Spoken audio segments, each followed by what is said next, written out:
Bom dia, Saldinho! Tudo bem com vocês?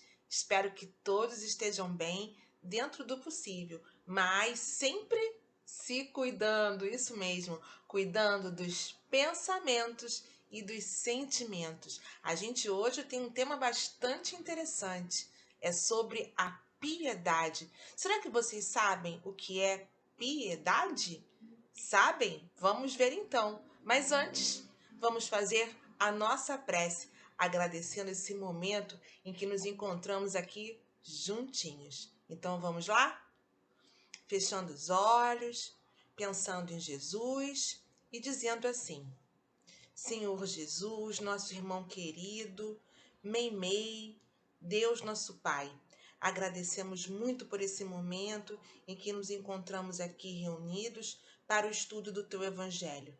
Ampara a cada um de nós nesse momento, para que possamos aproveitar bastante esse estudo.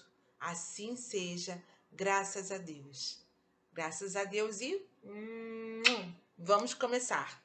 E para iniciar o nosso estudo de hoje, nós vamos ver duas crianças respondendo a um questionário da escola. Prestem bem atenção nas questões que elas vão responder. Aliás, aproveitem para responder aí também. Vamos lá? Ai, egoísta eu? Eu não, sou uma menina super legal. Este teste que a gente ganhou lá da escola, eu tenho que fazer. Ai, vou dar uma espiadinha pra ver. Vamos ver, peraí. Qual a primeira coisa que eu faço quando penso... Ou que eu penso quando acordo? O que eu faço? E eu nem penso quando eu acordo. Ai, eu acordo já reclamando que eu tenho que levantar cedo, tenho que ir pra escola. E qual que? Se tenho bichos de estimação, como cuido deles? Mas cuidar dos bichos de estimação é minha tarefa?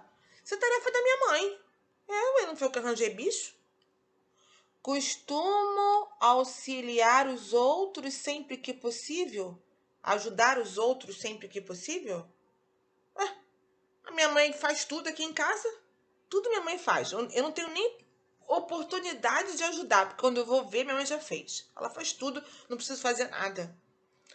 Trato bem as pessoas com quem convivo. Ah, claro que eu trato bem, né? Desde que não me tratem mal, eu trato bem. Se me tratar mal, eu trato mal também. Agora, tem gente que não gosta de mim. Eu não tenho amigos porque as pessoas ficam implicando comigo, porque eu sou legal. Sou super legal.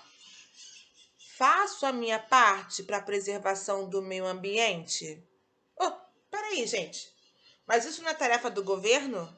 Ele que tem que procurar novas tecnologias, preservar a natureza. Não sou eu, não. Eu, hein? Que questionário mais bobo. Sou egoísta?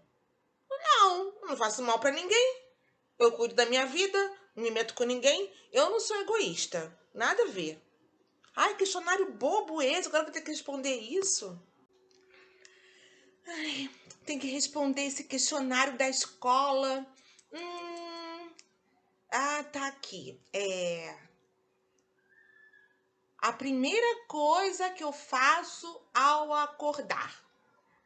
Eu faço uma prece, né? Quando eu acordo, a primeira coisa que eu faço é uma prece, agradecer, né, pelo dia. Eu sempre faço uma prece e agradeço pelo dia, sempre.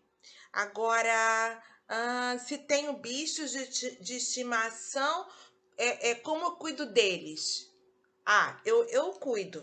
Eu tenho meus cachorros. Eu só não, minha família, né? Nós temos cachorros, dois cachorros. A Nina e o Tutuco. Eu cuido deles todos os dias. Eu dou comida, eu dou água, eu faço carinho, dou atenção para meus bichinhos. Claro, né? Tenho que escrever aqui, deixa eu escrever aqui. Costumo auxiliar os outros sempre que possível? Ajudar as pessoas? Sim, sempre que eu posso, eu ajudo. Eu sempre quero ser útil, né? Eu cuido da minha irmã mais nova. Eu ensino matemática pro João, né? Quando minha avó pede para ir na padaria, eu vou. Eu forro a minha cama, porque minha mãe trabalha, sai cedo, então eu já forro a cama, já arrumo a mesa do café. Eu sempre ajudei. Ah, Se eu costumo auxiliar os outros sempre que possível, já respondi. Trato bem as pessoas com quem convivo? Sim, eu trato. Eu sempre sou assim, sou alegre, sou educada com todo mundo, né? Eu não reclamo quando minha mãe me pede as coisas, eu respeito a minha mãe, a minha tia que mora comigo, minha avó, meus irmãos. Claro, né? Faço a minha parte para a preservação do meio ambiente? Ah, claro que eu faço, né? Exemplo, eu apago a luz. Quando eu termino de estudar à noite, fazer meus exercícios, minhas atividades, eu apago a luz, não deixo a luz acesa à toa, por exemplo. Né? Eu fecho a torneira para escovar os dentes. Né? Eu tomo banho e não fico deixando lá o chuveiro aberto, tá? Parar lá, né? Eu ajudo a separar o lixo seco do lixo úmido. Até porque eu acredito que todo mundo tem que colaborar com a natureza, com o meio ambiente, para poder preservar, né? E melhorar a nossa vida, né? Se eu sou egoísta, eu acho que eu ainda sou egoísta um pouco, né? Eu tenho muito que aprender, mas eu tô me esforçando, né? Para fazer as escolhas corretas. Esse pequeno texto foi retirado de um site de evangelização infanto-juvenil espírita. E o objetivo é fazer com que cada um de nós pensemos: qual das duas meninas age diante do mundo com indiferença? Qual das duas meninas não se importa com nada à sua volta, exceto com elas mesmas? Qual menina se observa parte do mundo, parte do coletivo e contribui de alguma forma para a melhoria do mundo em que vive, ao mesmo tempo também que se melhora enquanto espírito imortal, procurando sempre fazer o bem, agindo com atenção, né, observando as necessidades, as possibilidades de ser útil. Qual das meninas deve ser mais feliz? Qual delas deve estar com o coração até mais em paz? Qual delas é mais egoísta? Qual delas será mais piedosa? E aí? E aí?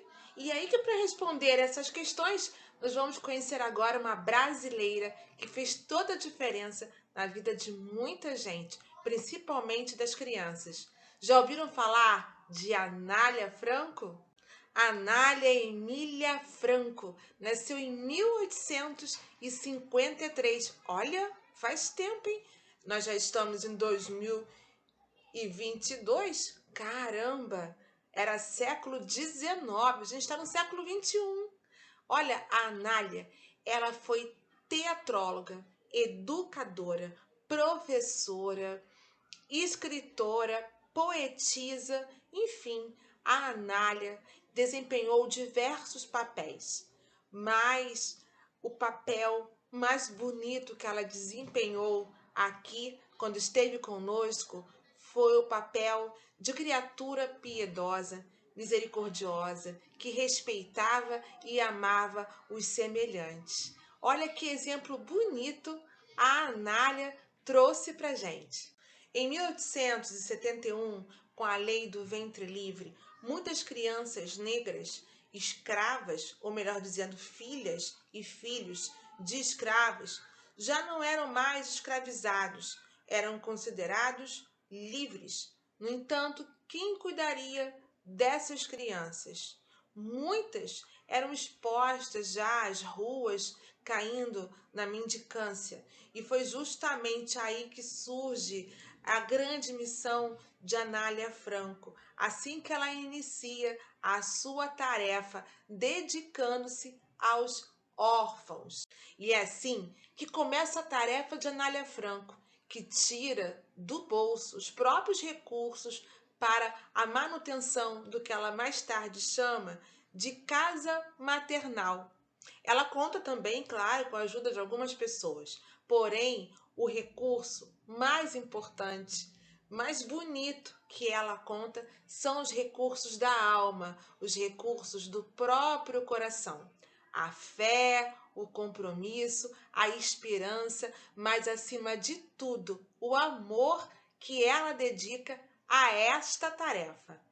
E quem ficou aí curioso, curiosa para saber mais da Anália Franco, quem nunca tinha escutado esse nome e quer conhecer mais, aprender mais com ela, pesquise, porque tem muita coisa na internet sobre a Anália Franco. Só que nesse momento nós vamos parar para estudar um pedacinho da vida dela contada no livro de Roque Jacinto. Em 1918, chega ao Brasil a gripe espanhola vindo da Europa. Para essa gripe, não existia ainda vacina, nem mesmo uma medicação eficaz que combatesse os sintomas ou que dificultasse o contágio. Muitas pessoas desencarnaram, os hospitais estavam lotados, o povo sofria muito. E é nesse cenário que Roque Jacinto conta pra gente um episódio da vida de Anália, quando a gripe espanhola chega até ao lar, onde Anália cuida de 140 meninas. Zizinha, uma delas, apresenta os sintomas da gripe e Anália percebe. Preocupadíssima, ela pede ao marido Bastos que vá à procura do médico para pedir socorro, para pedir recursos que melhorem a saúde da menina e que evite o contágio das outras crianças. Bastos volta para casa desolado, ele consegue falar com o médico, mas infelizmente só consegue alguns poucos medicamentos. E realmente a Zizinha está com a gripe espanhola, sim. Bom, mais tarde o médico vai até o lar de Anália Franco e fica também muito preocupado, porque não só a Zizinha já está com gripe, como também outra criança, a Juliana. O médico até chama a atenção da Anália para a questão do isolamento, dizendo que era necessário que essas crianças fossem isoladas para que as outras também não ficassem doentes. No entanto, a Anália explica para ele que não tem outro espaço para fazer o isolamento e, infelizmente, vai ter que cuidar das crianças estando todas no mesmo dormitório. A Anália, muito preocupada, perguntou ao médico qual seria o outro recurso, o que mais poderiam fazer. E o médico diz que, infelizmente, não havia mais nada a fazer. Porém, Anália lembra sim que há outros recursos, os recursos divinos, os recursos da fé. E é assim que ela se desdobra noite e dia, cuidando das crianças, dando carinho, medicação possível, alimento, mas também fazendo suas preces diariamente, pedindo aos amigos espirituais, pedindo a Deus que protegesse a cada pessoa, a toda a população brasileira, que desse coragem, força, alento e, se possível, a cura da gripe. Que a água que naquele momento da prece era fluidificada pelos amigos espirituais trouxesse a medicação necessária para que cada criança se restabelecesse. E foi assim, com muita fé, com muito carinho e determinação, que ela cuidou daquelas meninas dia após dia. Depois de um tempo, quando aquele médico voltou ao lar de Anália, ele ficou surpreso ao chegar lá e encontrar as crianças tão bem, né, de saúde. E ele perguntou para ela o que ela havia feito. Bom, ela falou que foi com a ajuda da espiritualidade, de Jesus, esse grande mestre e médico das almas, das preces, da água fluidificada. Ela, graças a Deus, pôde cuidar de cada uma daquelas crianças e restabelecer a saúde de todas elas. E após escutarmos a história de Anália Franco, né, e principalmente sobre esse episódio da vida dela durante a gripe espanhola, e lembrarmos lá do início do vídeo das duas meninas que respondiam ao questionário da escola sobre a questão do egoísmo, né? Sobre como que elas se relacionavam com as outras pessoas no dia a dia, se elas ajudavam, se elas se percebiam parte do coletivo, enquanto pessoas que contribuíam com o grupo a que pertenciam, enfim. A gente pode agora fazer também a nossa reflexão. A Nália era uma mulher muito inteligente, que tinha muitos talentos, teatróloga, professora, escritora, poetisa, enfim, ela poderia muito bem dedicar apenas o tempo dela à sua própria vida, né? A ser uma mulher cada vez mais inteligente e até famosa. Mas a Nália, diante das dores que ela observava, não conseguiu viver na indiferença, não conseguiu dar as costas para as pessoas que precisavam, no caso as crianças que estavam naquele momento que eram órfãos, né? Ela não consegue dar as costas e se dedica ao trabalho para atender essas crianças. E a Nália, com essa tarefa dela, gente, se vocês pesquisarem, vocês vão ver que não foi só um lar que a Nália abriu, né? Ela abriu diversas instituições, escolas, lares, enfim. O trabalho da Anália Franco foi muito grande, começou lá em São Paulo, depois ela veio para o Rio de Janeiro, embora ela tenha nascido aqui, mas ela construiu uma obra grandiosa em benefício do próximo. E a gente? Será que a gente tem feito um pouquinho pelo nosso próximo? Lembrando também que a gente também depende dos nossos semelhantes, que nós fazemos parte de uma grande família e que nós precisamos uns dos outros. Mas eu sou criança, o que eu posso fazer diante das coisas que acontecem por aí? Ah, você pode fazer muitas coisas sim, pequeninas coisas e coisas que são muito importantes. Quantas vezes a gente está pertinho de um colega, de uma colega que passa por um momento difícil, que está triste, lá chorosa, choroso, precisando de um ombro amigo, de alguém que escute, e a gente simplesmente finge que não está vendo. Não acontece? Quantas vezes também a gente passa pela rua, vê um idoso ou mesmo uma criança e a gente também finge que não está vendo. E aí vocês podem até pensar, né? Vocês e outras pessoas, eu já pensei isso também. Ah, mas o que adianta eu parar, eu dar atenção se eu não tenho nada para dar? Ah, eu tenho medo de parar. Bom, a gente pode dar de nós algo muito importante para começar, que é a prece, né? A gente lembrar de pedir a Deus por essas pessoas, isso já é muito importante, porque a gente está vibrando, tá trazendo uma energia positiva de amor, de esperança para aquela criatura, de bom ânimo, até para que ela venha futuramente, com a ajuda de outras pessoas, a sair daquela situação em que ela se encontra. E às vezes a gente pode sim ajudar. Às vezes a gente tem uma bananinha na nossa mochila, um lanchinho, né, na nossa bolsa, um trocadinho que a gente pode comprar ali um biscoito na padaria, um pãozinho com manteiga. A gente pode também fazer parte de trabalhos voluntários de tantas casas espíritas ou de outras religiões que fazem esse trabalho fraterno, piedoso, de levar não só o alimento, o agasalho, mas também uma palavra de carinho, de conforto, de atenção, não é?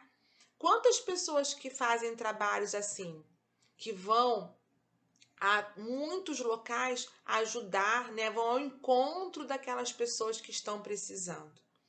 Nós hoje, crianças, né? Vocês, às vezes com 7, 8, 9, 10 anos, podem fazer coisas pequeninas no dia a dia de vocês. É só a gente lembrar, por exemplo, lá das meninas no início do nosso vídeo, né?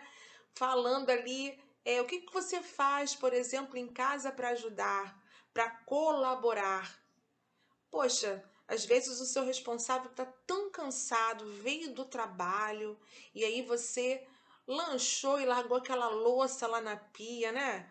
Vamos ajudar, vamos pensar assim, poxa, ele está cansado, ela está cansada. Se eu posso passar um sabãozinho lá na minha louça, né? E guardar e pôr no lugar, eu já estou ajudando, já estou cooperando. não estou sendo indiferente à necessidade do meu responsável. Se eu posso também, levantei, arrumei as minhas coisas. Se a minha mãe, meu pai, minha avó esqueceu de botar a água para o meu bichinho ou a ração e eu sei que é para colocar, eu mesmo vou lá e coloco e ajudo. Então, existem diversas formas que nós temos no nosso dia a dia de fazermos o bem e de não nos colocarmos numa posição de indiferença e de egoísmo, que foi o que aquela primeira menina mostrou para a gente com o comportamento dela. E muitos de nós, às vezes, agimos como ela se mostrou ali, né? Completamente assim, egoísta, pensando só em si, botando a culpa nos outros, das situações, né? Se isentando de qualquer responsabilidade, tudo é o outro, eu sou boa, eu sou legal, quando na verdade não é bem isso. Quando na verdade a gente passa às vezes o nosso dia a dia sem nem olhar para o lado, só olhando para o nosso umbigo, né? Esquecendo que a gente vive numa sociedade e que quanto mais pessoas colaborarem com a sociedade, com o cotidiano, a vida para todo mundo será bem melhor.